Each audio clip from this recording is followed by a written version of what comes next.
Okay, this is going to be the last part of this lecture. I know this is a lot of material, but we will sort of slow down our pace a little bit in the next couple lectures because we're going to have to take a step back and talk about some general topics. But we're still trying to get really through this step 3 script today. So what I want to talk about now is sort of separate from the idea of dimensional reduction with PCA, and separate from the topics we just discussed with small multiples plots and that sort of thing. And that's really to really work with these data frames, because this is a point when we're doing multivariate analysis where we really need to have a handle on data frames and working with them in an efficient way. And so although it's a little bit of an aside, now's a good time to talk about using dplyr. So dplyr is one of the tidyverse packages. You've actually already dipped into dplyr to use functions like select for certain columns and filter for selecting certain rows. So it's a good time to just highlight what exactly we're doing when we use dplyr and how can we use it in the context of this course. So dplyr really has a lot of functionality to it, but for the purposes of this course, we're going to focus on 4 main verbs in dplyr. The mutate function will let us add new columns to our data frame as a function of existing columns. We actually already used mutate earlier in the course, and I mentioned it's sort of the equivalent of the Excel's equal sign, so hopefully that refreshes your memory. Filter lets us pick rows based on rules that you apply, so all the rows that match this value in this column. Select is sort of the opposite of filter. It lets us pick columns based on any rules you apply.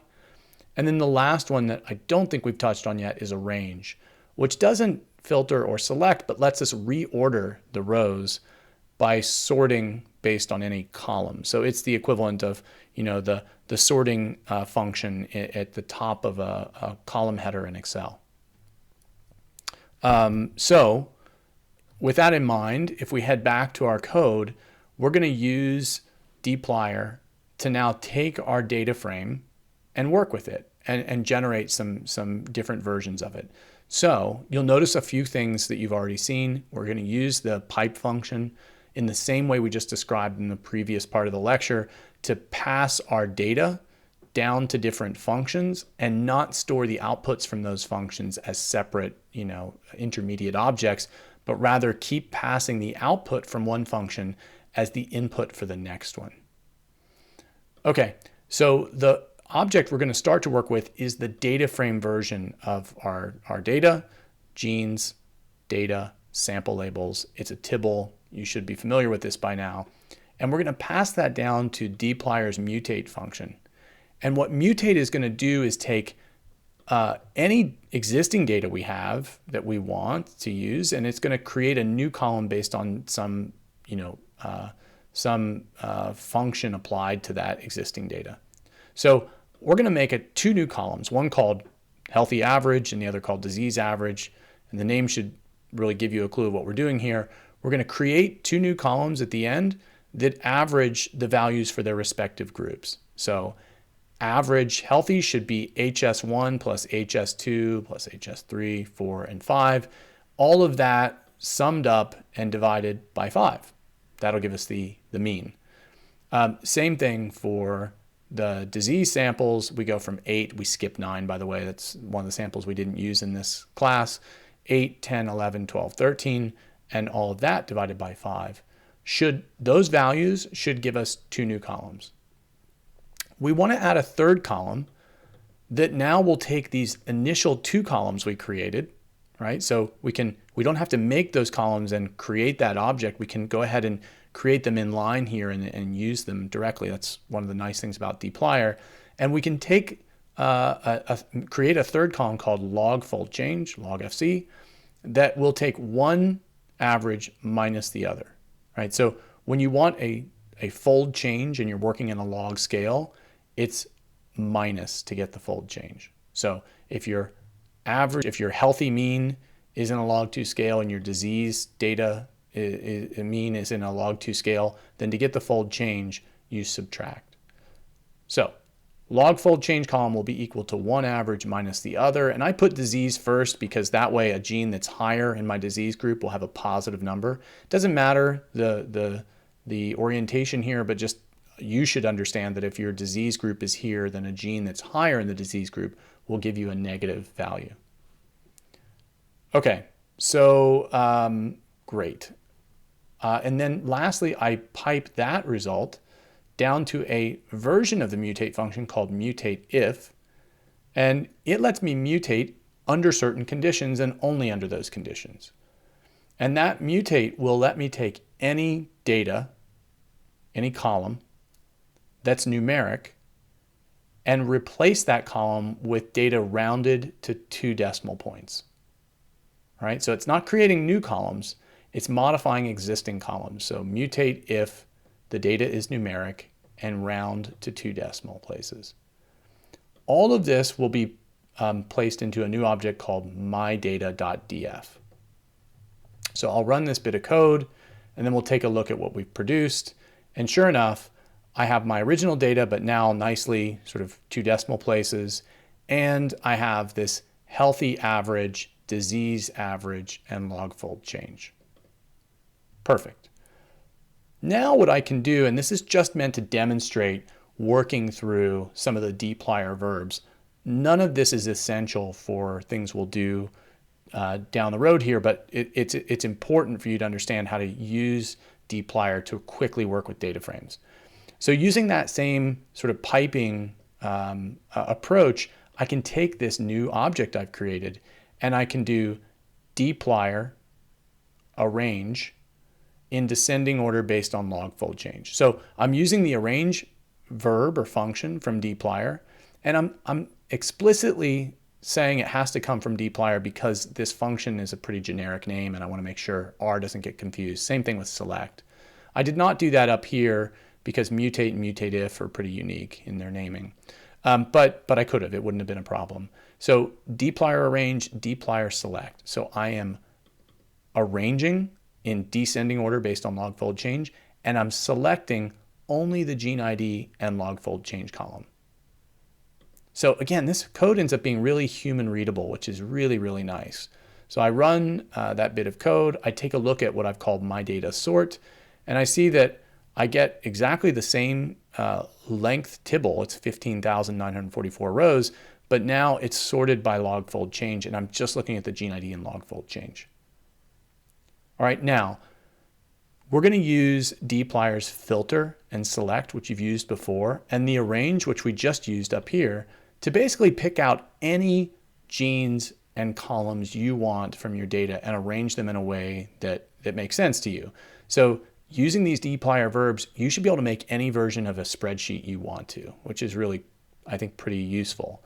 So we'll take that mydata.df, that one we originally had of all of our filtered normalized log2 counts per million data. And I'm going to use filter, but I'm going to use it in a different way than we've used before. I can filter based on, any column information. So I can say, give me rows that meet certain criteria. And those criteria are the gene ID column here has to be equal to this. If it's equal to MMP1, matrix metalloprotease 1, return that row of data. Same thing for or, I'm using the or operator. These are Boolean operators. Or the gene ID column has to be equal to granzyme B. Or, and so on and so on. So effectively, I've listed 10 different gene symbols. And if any of those gene symbols are found in my data, I want those rows filtered and held on to. I don't want that saved. I want that piped. I've got the pipe operator over here as input to the next function, which is the select. So once you've filtered those rows, I then want to select the columns. Remember, select operates on columns.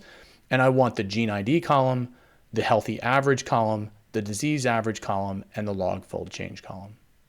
And then once you've filtered and selected, I want what you've got to be arranged in descending order based on log fold change. Great. So you can see how these can become quite extensive in terms of how we work with them, and in terms of having many different verbs layered here, but really easy to do. So when I run this, I get this data called mydata.filter, And I can see it is, those 10 genes, and I can see the healthy average, the disease average, and the log fold change. And this is a good place to point out some of these genes I picked because I know they're important in this particular disease. You can see their difference, their delta between disease and average is huge. MMP1 goes up a log 2 of 10. That's 2 to the 10th power. Even UNC13A goes up, 2.5 on a log 2 scale. So that's 2 to the 2.5 power. It's about five-fold difference. Okay? I know it can be hard to think in these log 2 scales, but you can get used to it. It will come more naturally to you. All right, you're not limited to just picking out certain gene IDs. You can filter based on any text, and we won't get into this in this course, but you can use regular expressions and grep, or the grep-L function in R, to search for any matching text, partial matches or exact matches. In this case, I'm saying filter on any text, on any gene ID column where the text in the gene symbol starts with CXCL or IFI. I'm basically looking for any families of genes that start with these. I'm then selecting my columns and arranging based on, in this case, descending alphabetical order of the gene ID. I don't know why I chose that, but I did, just to highlight there's different ways to slice this data. And so I call that mydata.grep, and there it is. Alphabetical order, alphanumeric order for just the IFITs, and it looks like there's about 30 rows of gene symbols I pulled out that meet those criteria. If you want to look at it in more detail, you could click on it and see that I pulled out all the CXCLs and all the IFIs. And these, again, are just gene families. Okay, great.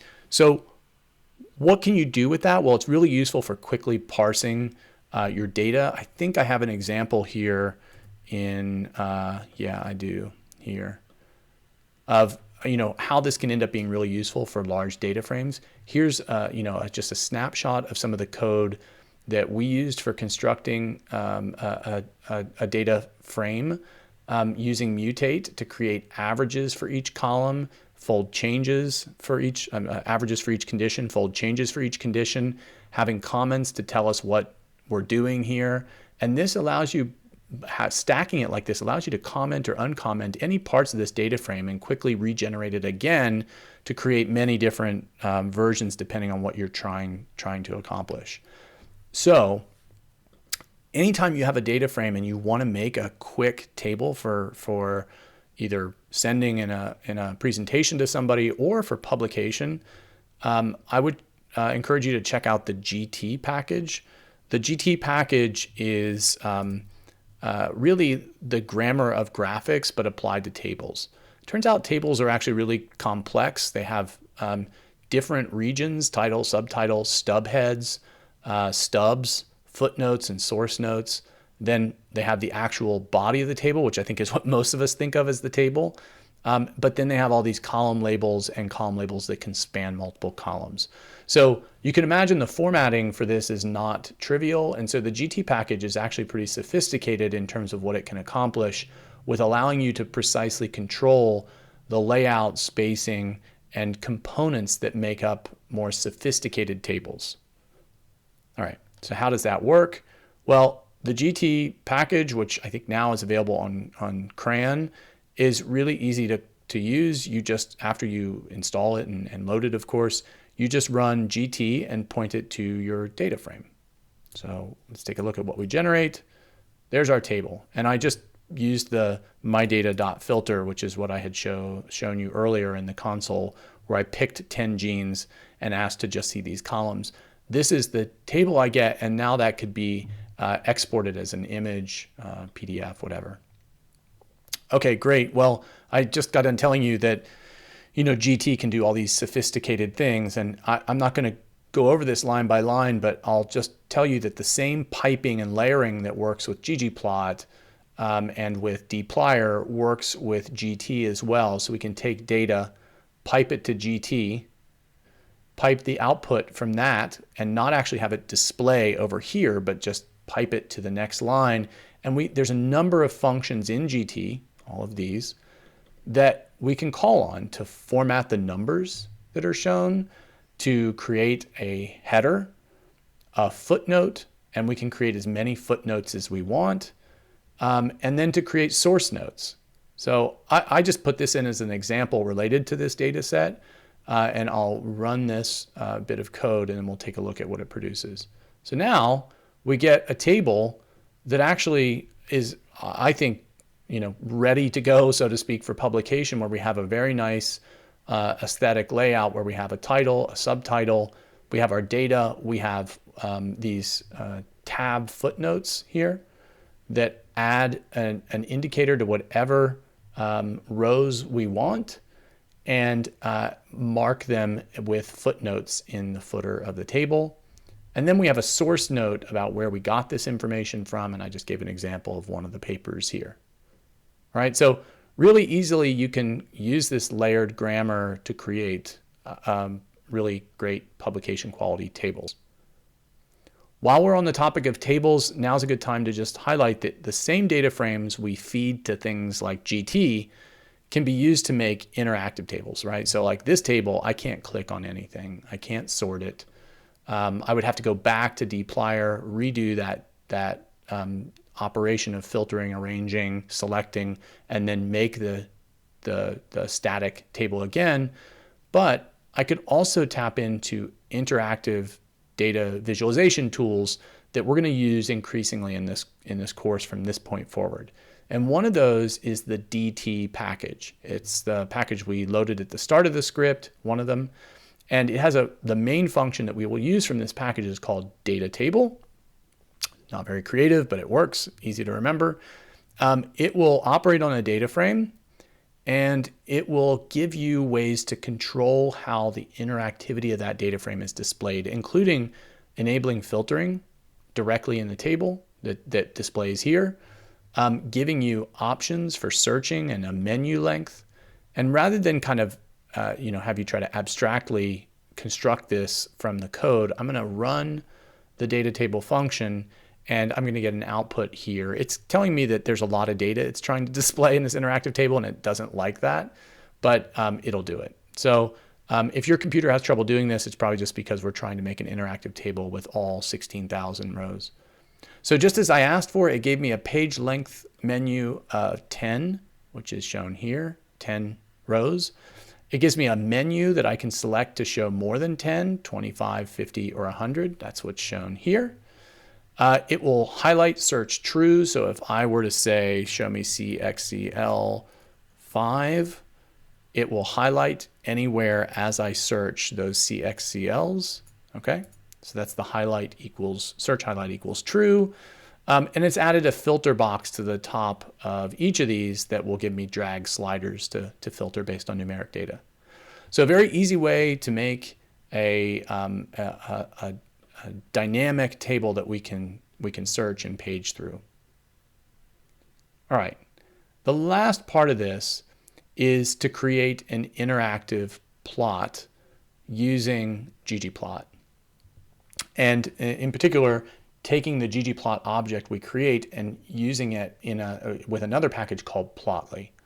So let's start by making a ggplot and just see what we have. So the ggplot object that we're creating is based on the dplyr operations we carried out earlier, where we added a mean for our healthy and a mean for our disease. I'm just taking those two columns from that mydata.df. Right? These two columns, healthy and disease. Let me make this graph a little smaller and rerun this. There. Taking these two columns, healthy average and disease average, and passing those to ggplot, mapping those to the X and Y axis, telling it it's a geometric point, adding a title and a theme. But instead of having this print out directly, I'm storing it in an object called myplot. Great. So when I do that, I can now take that ggplot object I've created, this myplot large gg, and I can pass that to plotly, this R package that lets me tap in to JavaScript for making plots. And it has a function called ggplotly where it will take a ggplot object and use plotly to create an interactive plot directly from that ggplot object. So I'll run this a little bit of code. It's this easy. And it takes just a second. There's a lot of data points there. But now I've got exactly the graph I was looking at before, except when I mouse over it, I can get some interactivity here where I can see information for each point on the plot. It's healthy average and disease average score. Basically, it's X and Y axis data. And I could, if I wanted, lasso select different regions of the plot and zoom in on it. And I have some controls, interactivity, menu controls up here as well. But, you know, I don't really know what gene that is, right? That information, unfortunately, is not displayed. So I'm going to recreate this graphic, but telling it that exactly what I want in this so-called tooltip mouse over. The tooltip is what pops up when I mouse over something. So this is the same ggplot code with one small change, which is I've mapped to the text aesthetic the information paste, the word symbol with a colon, and then the gene ID. So by mapping that to text, now when I run this, nothing would happen if I just ran it as a regular ggplot object. But when I store that object and pass it to ggplotly, I'll see the impact of what I've done here. All right, so we're going to get a new interactive plot displayed. And we're going to see now, looks exactly the same, but when I mouse over and display this tooltip, I now get the log2 expression for healthy, the log2 expression for disease, and I get the gene symbol. So this is so valuable because I can now take this interactive graphic. This is just, these graphs, we'll talk about this later, are very easy to share and actually embed in different displays and presentations. But I can now sit with somebody and we can have a conversation about this graph and actually look at what we see, like look at the different genes and how they're different. And you know, when you plot the average for two different groups, healthy and disease in this case, we can see most of the data points lie on this diagonal, which means they're expressed at some level, either low or high, but at that same level between both healthy and disease. But I can see a bunch of data points up here, which are genes that are much more highly expressed in disease than healthy. And there's MMP1, that one that's a huge difference between healthy and disease. And there's CXCL9 and some other inflammatory genes. And conversely, there are genes down here which are more highly expressed in healthy than they are in disease. All right.